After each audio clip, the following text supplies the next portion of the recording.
Greetings, and today I'm going to be talking about is privatisation of law enforcement on the increase.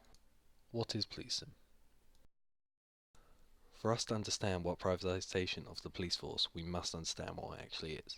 Policing is a countless assortment of functions and services that can range from conventional law enforcement, which would include criminal investigation, arrest to crime prevention, activities, and attempt to improve the quality of life within the community. A criminologist called Egon Bittner gave a general definition of the police force, and the term refers to sworn officers working as members of the government and are to keep the peace within their local authority, which differs to private security as they are not part of this branch linked to the government but provide services and products used to protect the lives and property of individuals against crime. What is privatisation?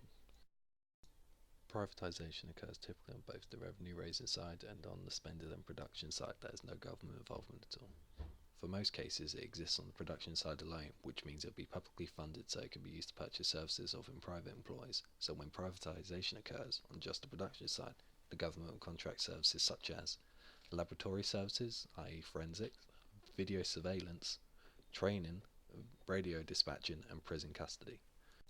However, when it occurs on both sides, the revenue raising side and production side, private citizens and or institutions would raise the funds for the services which would otherwise be publicly sourced, and they would have control of where the resources are placed. This would include a large amount of services to be put in place at the local community, such as hiring security guards to protect local areas such as campuses, the use of CCTV security lights and alarm systems, and the use of citizen foot patrols / neighbourhood watches. So an extreme example of private policing is a police force being set up in Stoke-on-Trent. Two former police officers living in the area decided to set up their own force and will report any suspicious activity to Staffordshire Police. They would patrol around in his car on screen, and they would charge residents of £1 a week if they so to choose, in which would mean they get an alarm fitted in their homes, which would alert the phone immediately if they were to use it. In 2015, there was planned cuts to reduce the funding in which the police force receives by 20% in England and Wales. It is reported that there will be 5,800 less frontline officers across 43 forces.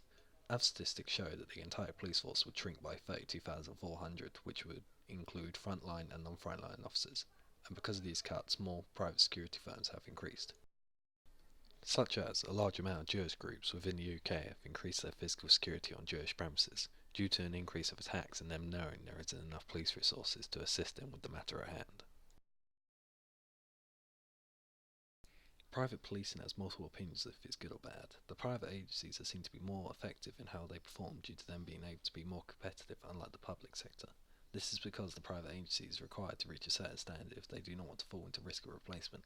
This works also to the employee as well, as they can have individual targets set to them, so this means they can have a guarantee of high quality service.